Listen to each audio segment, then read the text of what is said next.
Dans le champ, la voix passe de l'ombre à la lumière, de la chair à l'esprit. L'esprit est une partie du corps, un fragment plus subtil de la chair. Comme on dit d'un vin qu'il est subtil, d'une absence qu'elle est longue. L'âme est une fleur creuse de sang rouge. Elle frémit sous les ondées du chant. Elle s'ouvre dans l'éclaircie d'une voix. L'esprit s'éveille au creux du corps, au tronc du souffle, aux racines de la chair. Puis il s'élève dans la gorge et s'enflamme dans l'air pur. Dans le chant, la voix se quitte.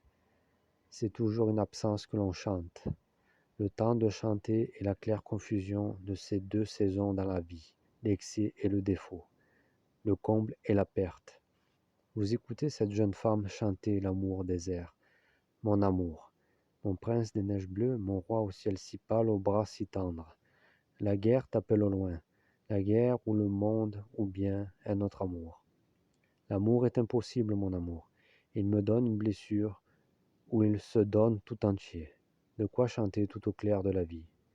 Vous regardez celle qui chante, vous regardez la lumière blanche par la fenêtre, vous contemplez le cristal de la neige sur la terre, le flocon de la voix sur la chair. Vous mélangez tout. C'est votre façon à vous d'y voir clair. Mélangez toutes sortes de lumières. Il y a la neige, il y a la voix. La neige descend du grand ciel lumineux de l'enfance. La voix fleurit sur les arbres du souffle. Dans le champ, elle s'envole. Elle va dormir un temps auprès de Dieu. Elle redescend l'instant d'après, toute blanche et douce. Flux de la neige sous les ondes de la voix.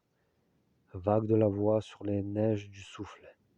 Nos attitudes devant la vie sont apprises durant l'enfance, et nous écoutons le chant des lumières comme un nouveau-né entend un bruit de source dans son cœur.